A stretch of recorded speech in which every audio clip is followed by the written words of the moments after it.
Welcome everyone. Welcome to the third session of the Fear Not Conference. Compassion Health in partnership with the new Westminster Seventh-day Adventist Church is presenting this conference to you to help you to have tools to manage your anxiety and stress that you may be feeling during this time. We recognize that it has been a difficult season starting in the year of 2020. Just last year started off with a bang that we were not expecting or desiring, to be quite frank. And ever since then, it's been a different world. It's been a COVID world. It's been a Zoom world. Life has changed in so many ways and continues to change. And a lot of people are struggling to keep up with that change, to deal with the anxiety of not knowing what the next change will be. And so in recognition of that, we thought to ourselves, how can we help the community at large? And God blessed us with wonderful volunteers like tonight's speaker. This is Tricia-Kay Williams, who is a registered clinical counselor and is going to be bringing to us some very powerful tools that we can use in our toolkit.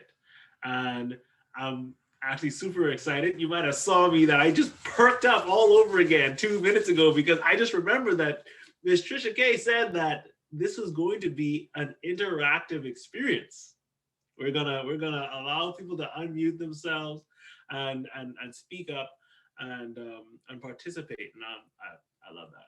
I love interaction. So that works excellent for me. Just to give you a little bit of a rundown on where we are so far, we started with the message of normalization around the fear and the anxiety that some of us are experiencing, that many of us are experiencing, and that really all of us experience on some level. And we just had that message of, letting you know that you are not alone. And if you missed that message, it was, you know what? I don't know how I should say this because she's a counselor, a clinician, and there's this a stigma and a stereotype that clinicians are kind of cold and scientific. But listen, Golda was shooting hot fire last night. Like she really lit it up. It was some counseling and also a sermon. It was great. But she really brought the message home that we're not alone. And if we feel fear or anxiety or stress during this time, it's totally normal. And we should not feel that it's just us or that it's something strange. And then Miss Angela Poach brought us a message of empowerment. She talked to us about the magic dial. I mean, wouldn't you like to have a magic dial that you could use to just tune down your stress? Well, Ms. Poach talked to us about that magic dial and a little bit about how it works, but she didn't want to go too deep into it because she knew that Ms. Tricia-Kay was going to come here and really dig into how we're going to use that, really dig into the tools that we're going to use to kind of unpack the situation and manage what's going on inside of us. And so I'm really excited for this session. And I just wanted to remind you that, even though we are going into the toolkit today, we are going to continue to study that toolkit tomorrow, Sunday morning at 10 a.m. We're going to have the last session of this conference.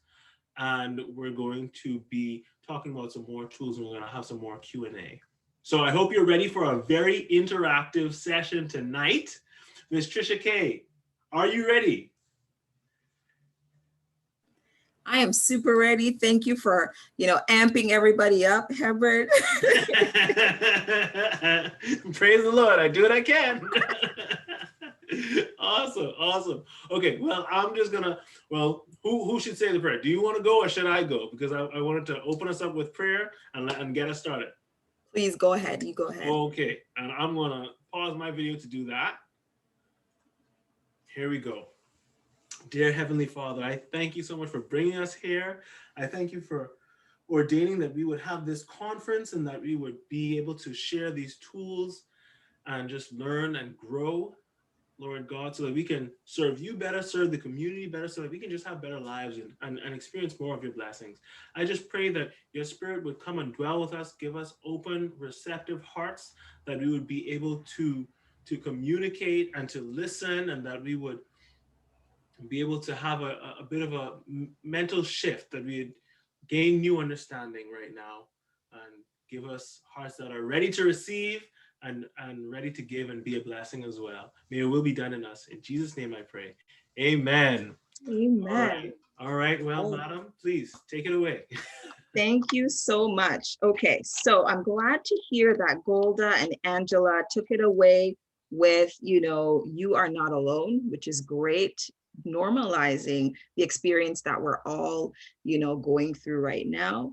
And, Angela talked about the idea that, what, we have the tools already. We just need to figure out how to use them, right? And I wanted to be super practical today. So I'm going to share a tool with you that you can get for yourself after this presentation on Amazon. Okay, it's called the CBT Deck. Now, this is what it looks like. It's a card deck. I use it all the time with my clients, and you can use it too. As you can see, it says the card deck. It's for clients and therapists. And what the card deck has in it, and I'm going to share some of it with you today, it helps to reduce stress in your life with practical, action-oriented, and mindfulness tools to quickly build positive emotion. So to calm and direct your thoughts, to overcome self-limiting beliefs, to choose actions that build the life you want, and be more connected and engaged in the present moment. So this is sort of what we're going to talk about today as a practical way that you can reduce your stress and anxiety, right? So that you can get it at Amazon. So if you search on Amazon right now, the CBT deck, you will find it for sure. Okay, so I did want to sort of say it has sort of 3 different areas in the deck. So there's the think section. It's cognitive strategies for training your thoughts to serve you well. And then the second category is the act category. You want to make sure that your behavior, so you're training yourself, so behavioral techniques for choosing actions that build the life you want, okay? And then there's the B section. It's mindfulness practices for experiencing greater presence and connection in each moment, okay? So I am definitely going to talk a little bit about what's in the deck. So I'm going to pull out a few of these and I'm going to share a little bit of what the cards say. And after I've shared a little bit, maybe what we can do is I'll ask some questions. Okay, so each card, I'll read the card and then I'll say, is anybody experiencing this in their life? And can this help you? And if you want to share, like this is going to be an open, way that you can share, how you're using sort of these tools in your life.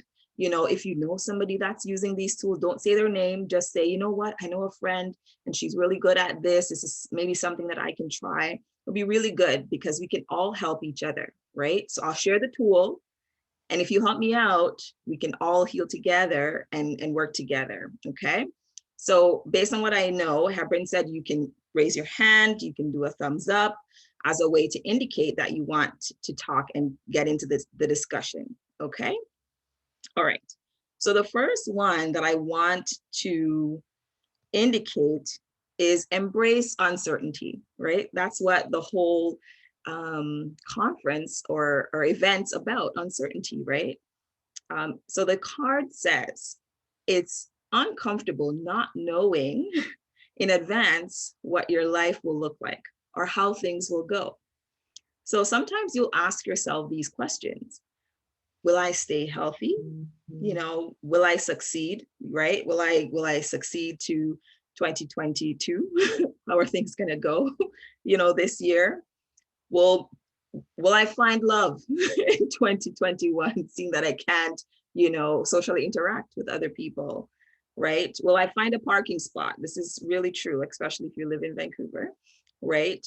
So these are some of the questions that sometimes you ask yourself, right, that are very much in the future type questions. Will this happen to me in the future? Is this going to be something that's going to happen to me? And this is what uncertainty is all about. Yet trying to figure out how things will go often leads to worry and anxiety, right? So constantly thinking, sometimes you go down the rabbit hole. This question will then bring up, oh my God, why doesn't somebody like me? And then you start to think all of these negative questions, right? So the little nugget at the bottom of the card says, treat today as an opportunity to be open to even embrace the fundamental of uncertainty. So recognize that uncertainty is a part of life, right? One of the things that they teach us is that the thing that's constant is change. So it means that at every stage, something will be different. So if we can understand that uncertainty is something that will be around, it's a normal thing to have uncertainty, then maybe that's something that can be a starting place, right? In a way to deal with uncertainty is to embrace it. Okay, so now that I've read the card, does anyone have anything they want to say regarding uncertainty and the idea of embracing it?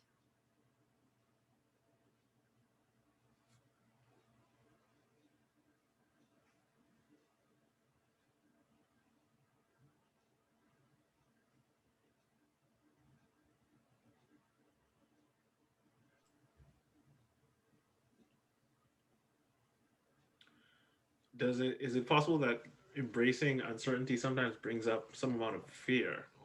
Yes, definitely. Definitely.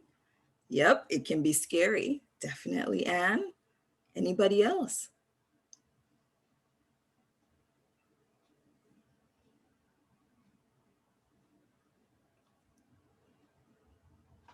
Overwhelming. Leaves you wondering what to do. Definitely. Yes. Right. So bringing up this fear response, right? So this idea of, oh man, because I don't know what's going to happen, you're now afraid of the future, afraid of what's going to happen. And then maybe you're placed in this situation of, I don't know what to do because I can't plan for what I don't know. Right? So you're talking about that fear response. And maybe somebody said what that was earlier, but your brain triggers, sort of the fight or flight response, right? That's like, oh no, am I going to be in danger? Is this something I need to prepare for? Should I protect myself? Right? So this is one of the reasons why you get into that place, right? And uncertainty can do that, right? But the idea of then saying, you know what, it's okay that I don't know. So the idea of embracing the idea that, you know what, I really don't know what's going to happen tomorrow, right? Could be the first place of, acknowledging that you don't know. And how could that be helpful? So yes, we know that it's scary and we know that it can sometimes be overwhelming, but how can it be helpful? Yeah. Zero anxiety. Yeah, exactly. Someone is saying, is it possible to get to zero anxiety about uncertainty? That is a good one. Oh man, I wish we could get to zero anxiety. I know the Bible talks about, be anxious for nothing, right? And, fear not, right? We hear these Bible verses all the time. I don't think the Bible is saying that you should have zero anxiety. Like, I really think that if that was the case, then it wouldn't remind us to fear not. And it wouldn't remind us, to be anxious for nothing, because the idea is that it's something that is a natural part of our human makeup, right? It's a natural emotion. It's something that will happen from time to time. And you actually need to be a little anxious every now and again. Like if you've ever experienced sort of feeling a little anxious and then you sort of, your brain turns on and you're like, okay, I need to probably plan for this. This is maybe something I need to prepare for, right? Without that little bit of anxiety or that little bit of concern, then that part of your brain wouldn't switch on for you to start thinking about what to do next. Okay, someone has raised their hand, Miss Angela Berto. Oh, one second, Miss Berto. We're gonna unmute you. Okay, there you go. Yeah. Before I didn't believe anxiety. I thought people are just, making it up until it happened to me. Yes. Just recently, for weeks, I was feeling that about COVID because of what I was hearing, people not able to breathe, and then about this vaccination. And then I was scheduled to be vaccinated. I was so scared that I might just die. Right. And then it just happened that I couldn't sleep, and then I was concerned about my breathing. I became really conscious about my breathing. Yes. I couldn't really breathe, and sometimes I would stand up night, and when the lights were already off, I was so scared. I just couldn't sleep. Now we're sleeping in our living room on couches. My husband on the other side, and Yes. but I'm starting to really, we had our vaccination on April 2nd, and nothing happened. And I'm starting to really get back. Yeah. But I hope, so I need help on how I could really be able to 100% get over it.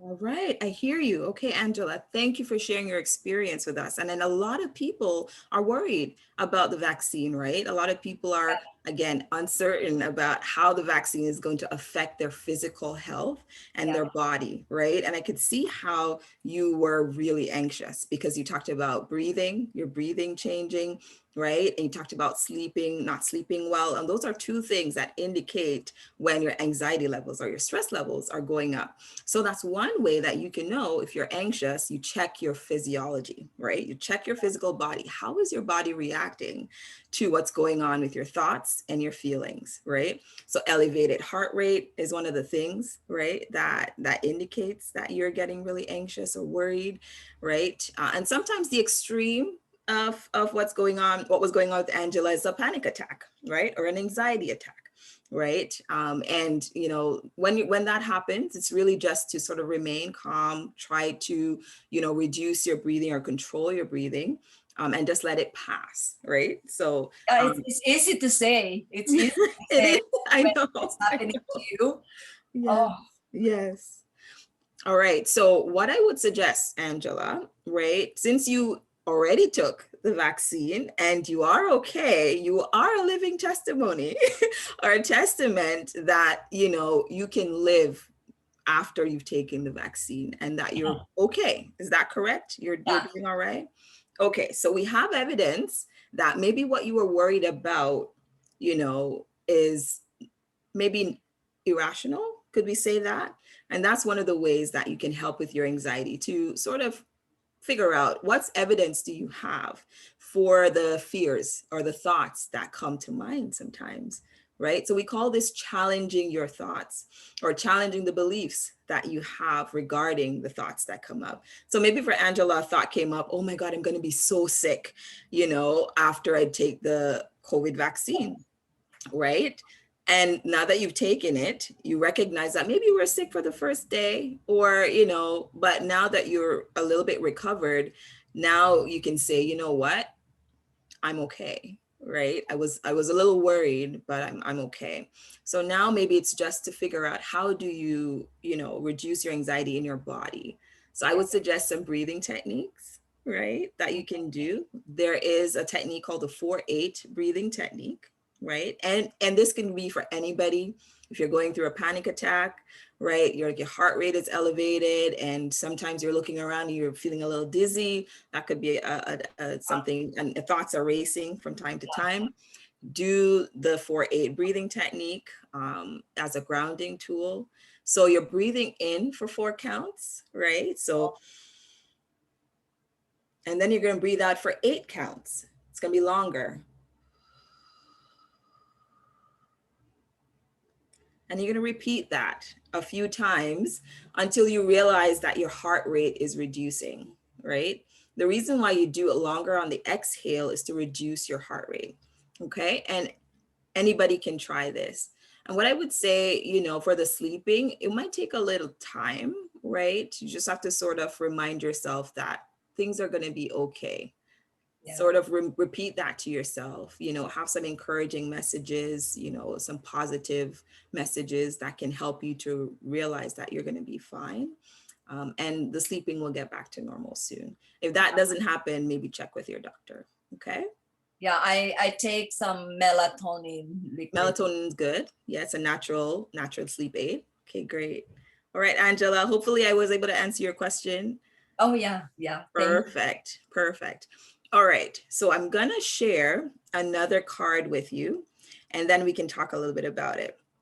Now, this one has to do with contentment, right? Which is sort of the opposite of uncertainty, right? So finding contentment within. So it says, notice today when you're telling yourself, I will be happy when, or I can't be happy because. Now, we usually blame our feelings on our circumstances or health or income, right? How others treat us.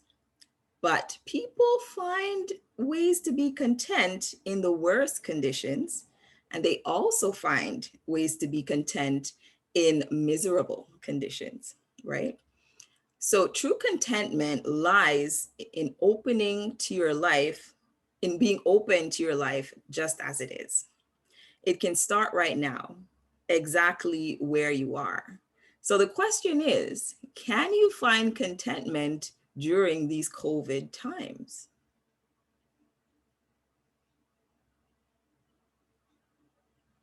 All right, Sharis says yes. Okay. Can you tell us a little bit more, Sharis?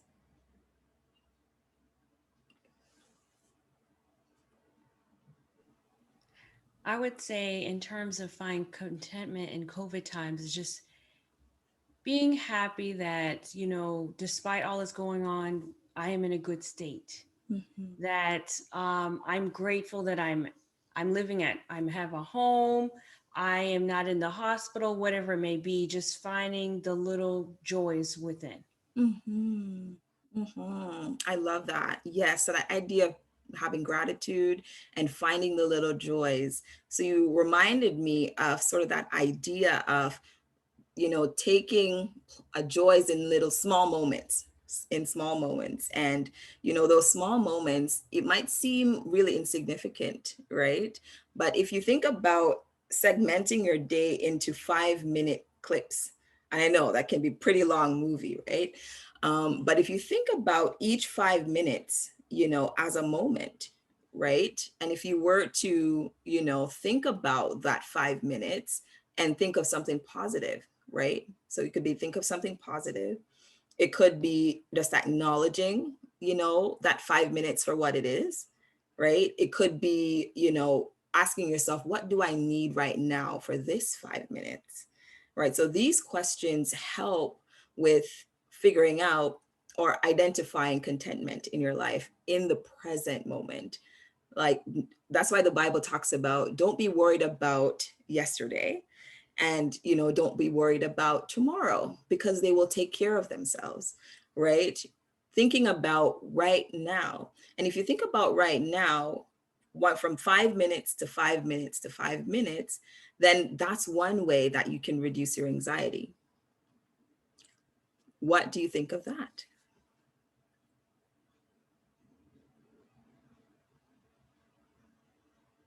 Yes, being happy with what I have rather than what I don't have. Yes. Okay, any other comments regarding contentment? Well, this is not necessarily contentment, but I was thinking about your whole 5 minutes thing. Sure. And that reminded me of something that I do sometimes. When I remember to do it, I should probably do it more often, but anyway. Sometimes when I'm when I'm really not feeling it or I'm really stressing out, I just say, you know what? We're gonna do this one step at a time. Yes. Not gonna worry about what comes next. Not gonna worry about the thing that's 2 steps away. I'm just gonna do what I'm doing right now. So, for example, if I'm thinking that today might be a stressful day at work, I'm like, nope, not going to think about work.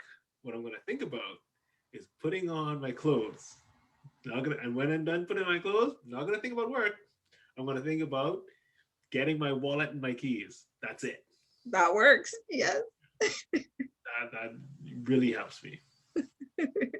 Definitely. Thinking about the little things, really does help, because you're just focusing on that thing in that moment. And before you know it, Hebron, you're all fully ready, you're dressed, you've eaten your breakfast, all the things, and all you just need to do is just get to work. Yeah. Okay. All right. Now, I saw lots of things in the chat, just sort of, indicating that, yes, taking the 5 minutes is a good thing. And, the idea of my mind is always on the next thing. That exercise will help. Yes, Sharis, hopefully will help. All right. So the next card is the idea of letting go. Now, this can be difficult, right? So letting go of worrying about time, right? Because the concept of time has been lost on so many of us during this pandemic, right? So many people lost their jobs. So people are just at home, and one day just runs into the next. Or people who are working from home, you know who you are, right? The day just goes by. And, you're like, okay, yeah, I should have eaten lunch, right? But I haven't eaten. Or, man, I should have drank some water. These are all things that we need to do to take care of ourselves, right? And also, there are times when you overwork because you don't have the concept of time, right? So the idea of letting go and, not being worried about time can help you to be able to say, okay, how can I be more routine in what I do to help me with, not having to worry about time, because you've already set up the structure for yourself, right? So this card says, the next time you're feeling stressed that you may be late for something, open yourself to the possibility that you could indeed be late, right? So just, oh, you know what? I really am running 5 minutes behind. It could happen, for any number of reasons. It will be whatever it is. When you arrive at your destination, what do you need to focus on in the meantime, right? So it's that idea of letting go can help you to really focus on, what do I need to do right now? So let's say you had that meeting, Hebron, at work, and you were 5 minutes late. Instead of worrying about, oh my God, my boss is going to be there, and, he's going to be like, I'm going to get fired. I know for sure I'm going to get fired, because that's what anxiety does. It takes you to the most extreme thought that you could think. But if you were to say, you know what, I'm 5 minutes late, it's okay, right? What can I do when I get there that can help me, right? And maybe you think, you know what, when I get into the call, I can sort of just sit and see what's going on, right? And then if I'm called on, then I know what I'm going to say, because you've already thought about what you're going to say. So you're prepared for being late, right? Rather than worrying about being late. What do you think about that concept of letting go of worrying about time?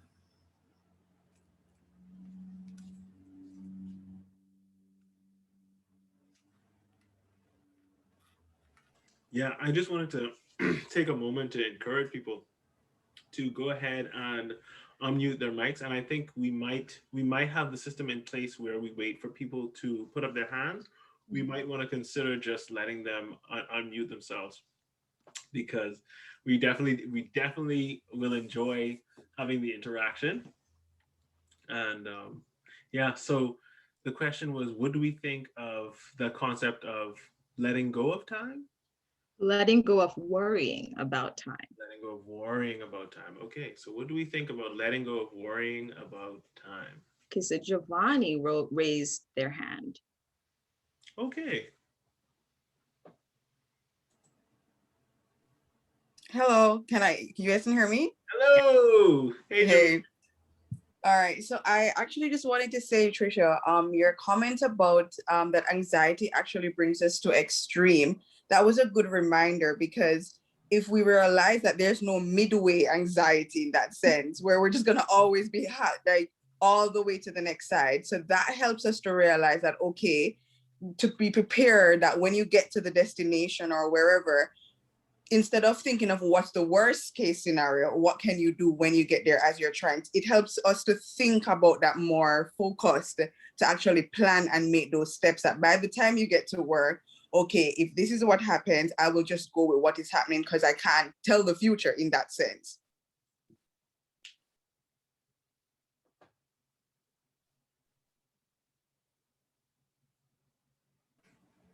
Okay, is that me or was that you? Oh, I don't know. Where did you guys hear? Okay. I guess. To help us to plan. That's the last thing I heard. I'm so sorry, maybe on my side. Oh, okay. Javoy, can you give us a quick recap? Yes. Sure, yeah. So I was just saying that because there's no midway anxiety, as you had said, that it brings us to the extreme, then for me, what that says to me is that I can take that time to step by step to plan, that if when I get to work, I can really then just focus on in the moment rather than the extreme that it could have brought me to. Yes, exactly. That's exactly it. Wonderful. Great way of sharing that, Javon. Javoy. Javoy. There we go. There we go. And also, not to overload you with names, but Charis is actually Carice. Okay. You would have had no way of knowing that. I have no idea. I'm sorry for butchering your names, lady. I actually know her and I mess it up all the time. I'm sorry, Carice. Sorry. Okay. So Shireen, I think you were next. Carice. Okay. So do we have any other comments on the concept of letting go of worrying about time? Mm-hmm. Okay, so somebody said career moves, relationships, kids, etc. Okay. Mm-hmm. Yes. Also, they were saying any advice for letting go of worrying about time for bigger things in life. Mm-hmm, mm-hmm. Like not so worrying about bigger things in life. I would say that, okay, so let's talk about good anxiety and bad anxiety, right? Because, we've talked about the idea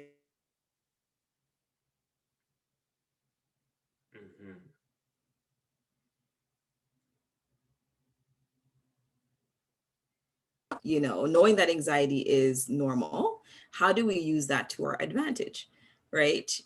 So with the big ticket items like kids and, career and, how do I get into this relationship and what do I do with that?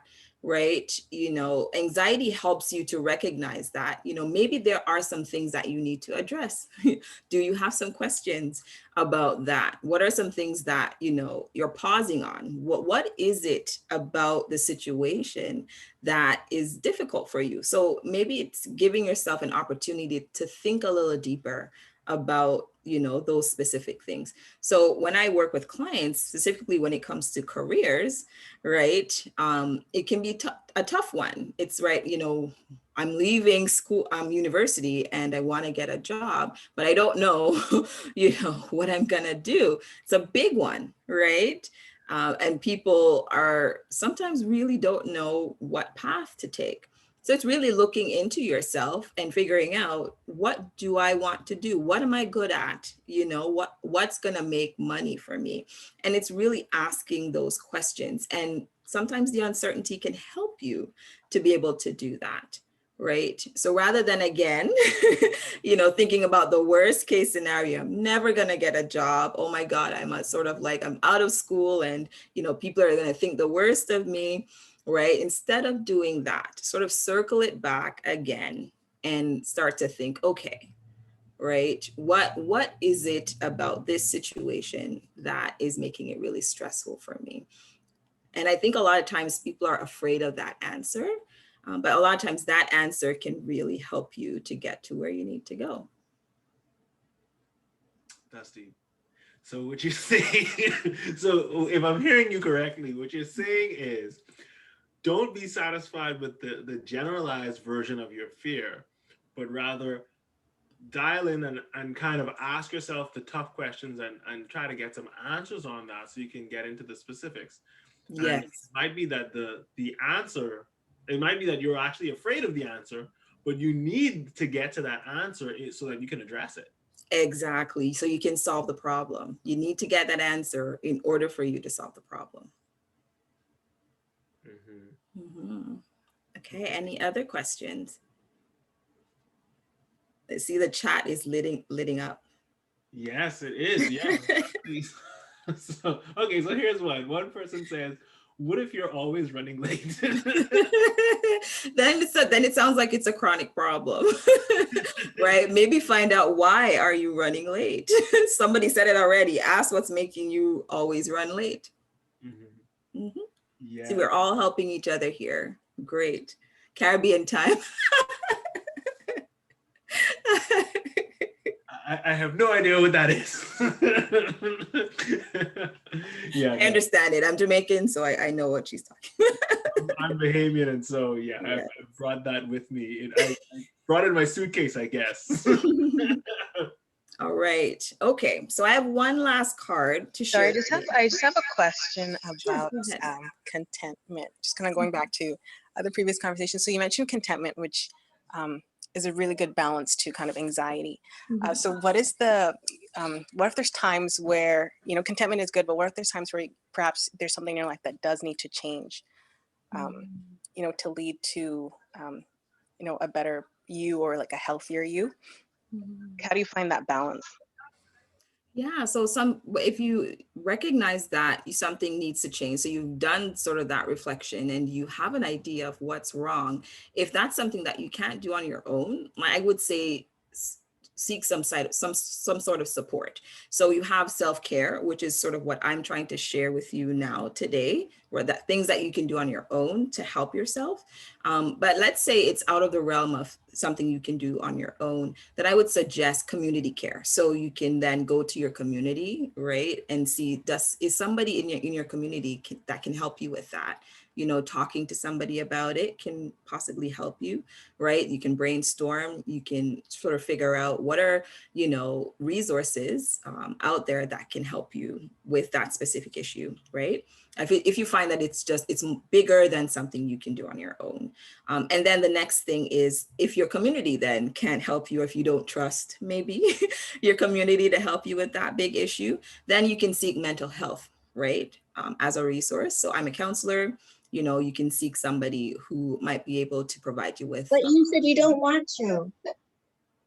Sorry? That might have been an unintentional. Okay. Right. Yeah. So then the last thing is sort of professional care. So seeking mental health then for, that issue, if you realize your community is not able to provide you with that, that care that you need. So if this is a big ticket item, again, you recognize that this is sort of out of the realm of something you can take care of on your own. You realize this is maybe something that's affecting your ability to work. It's affecting your social life. This is something that's affecting, your ability to do normal things around the house, for example. So extreme depression could be something like that. It could be also being so anxious that you're unable to, get out of your thoughts or do some of the exercises that I'm suggesting today, right? So if you realize that that's you, then I would say, try to talk to somebody about it, or try to seek some mental health resource that will be able to provide you with some help in that case. Okay. All right. Any other questions? I see one in the chat that says, how can we combat comparison as it relates to contentment? Comparison. Yeah, comparison can be really rough, right?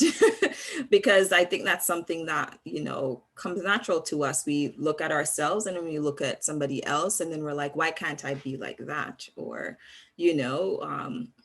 but one thing that, we recognize is that everybody is different. So if you recognize that everybody is different, everybody's moving in the world differently, right?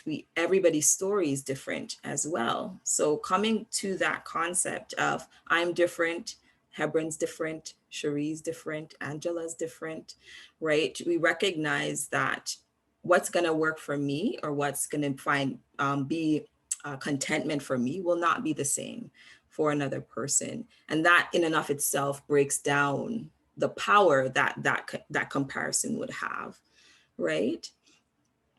So remembering, I'm different, they're different, right? And our stories are different. So what's going to work for me is going to be different, and what's going to work for them is going to be different. So if you're able to change your mindset around that, then it will help you to then think, what do I need to get to where I need to go? So always coming back to you, you're always thinking about what do I need to get to where I need to go, and not being worried about what they have or what's going on for them, right? That is so powerful because, there are definitely healthy places where our lives will intersect with others, but that's not one of them. those comparisons are not the healthy intersection. We should definitely be trying to sort out our needs between, us, God, and our support system, and then, try to bless others, but not have that grass is greener on the other side. Thank you for addressing that, because that's something that I struggle with as well. And when you just said, I'm different and they're different, I was like, boy, it doesn't get a whole lot simpler than that. It seems pretty obvious, but that's the last thing that I'm thinking about when I'm comparing myself to someone else. The last thing on my mind is, I'm different, they're different, my needs are different. What works for me is different from what works for them. It's so simple, but it seems so far away. So anyway, thank you for that very simple and yet powerful tip. Yeah, I think Cherie had her hand up. I actually didn't have my hand up, but I was writing a comment, and let's see if I can send it. And dealing with contentment, we need to learn to water our own grass. Yeah. That's a great way of putting it too. So recognizing that it's important to, do the things that you need to do for yourself rather than thinking about somebody else, right? It's important to take care of yourself. And as part of a community, we are definitely our brother and sisters keepers. We're not saying that we shouldn't think about others, right? It's more, that idea when it comes to being covetous more, and then, being envious or being jealous. That's sort of where we're talking about. We're not wanting to get to that place. So if you realize that you're getting to that place and you're having thoughts of, why can't I have what that person has? Or, why can't my abs be like that person's abs? Or, right? Or comparing, how well you're doing in a class to how another person's doing in a class, right? If you focus on, again, watering your own grass, then you'll think about what nutrients does my grass need to be able to grow, right? So just going off that metaphor will really help you to be able to, get to the place where you need to go, because your water and your nutrients is going to be a little different from that other person's. Okay. That's a very helpful tip, because the last time that I saw abs was on a biology diagram. That must have been 9th grade.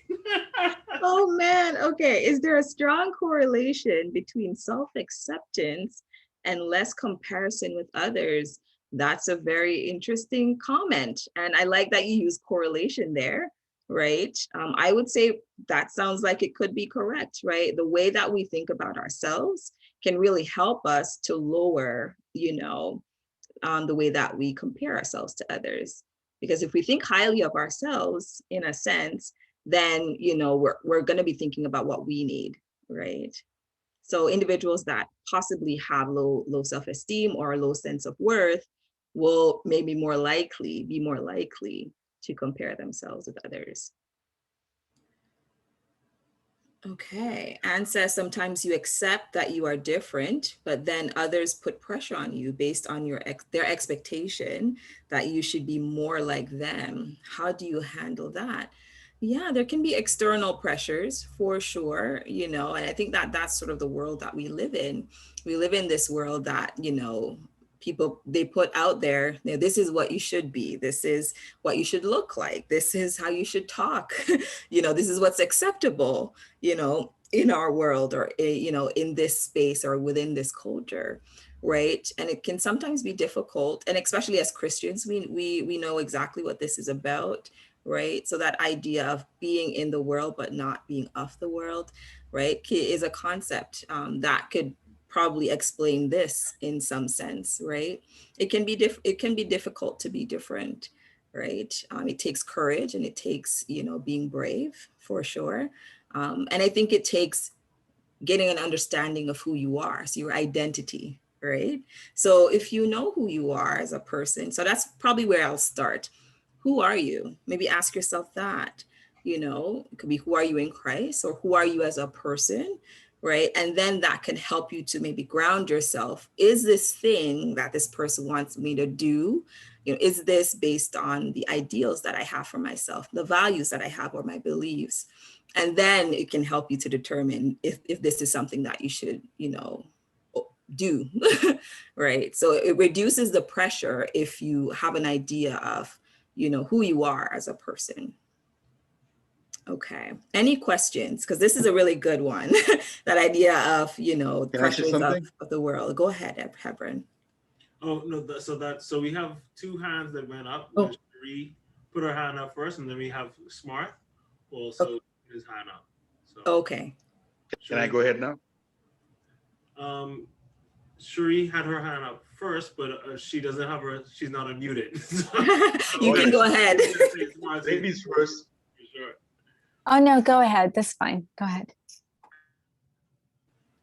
Okay, no, what I was going to ask is, do we ask ourselves the questions, how many people would like to be like us sometimes? That's a very interesting question. Is that a question you generally ask yourself? Yeah, that's a question. That's a question. How many people would like to be in our place? Like, sometimes we try to be, in other people's place, but we only see the superficial aspect of their life. But how many people actually would like to be us? So flipping that, it seems. So instead of thinking about wanting to be like somebody else, the idea is living in a way that others would want to be like you. Yeah. Very interesting concept. Very interesting concept. So if we could think about that idea of being Christ-like, then, right? So we emulate Christ's character, maybe, then, by just being Christ-like, others would probably want to be like us. Is that sort of what you were trying to say there? Yeah, but sometimes we are in a position where people are envious, but we don't know that. And then instead of like thinking, yeah, I'm fine where I am, but we're trying to be the other person, but we don't even know what that person is going through. We only see that, the superficial aspect of his life or her life, like what is visible. But in the meantime, there are like 50,000 people who would like to be us. And then we never really, put ourselves in a position to be happy with ourselves and to know that, I've accomplished enough. I mean, I don't know. I mean, for me, with God's help, I think I've done lots of stuff that I never even thought that I could have accomplished. So I'm kind of happy. I don't know if that's what gives me a little bit of confidence or overconfidence, but, thinking that, where God has led me and then knowing me, nobody knows me better than I myself. So I think I'm pretty happy. So I think like it's something that people should really think about, like being happy with what you have accomplished, or see where God has taken you and how he has led you in the past, and knowing that many people would like to be you. Yes, I like that. I really like that a lot. So reminding yourself of your accomplishments and how far God is taking you can really help to build your self-confidence that can then reduce that comparison. I really like that. Yes, wonderful. Thank you for sharing that. Very insightful. Thank you so much. All right, Cherie, I think you're up next. My comment was more related to, like, sometimes you accept that you are different, but then others pressure you based on their expectations. And the question was that you should be more like them. How do you handle that?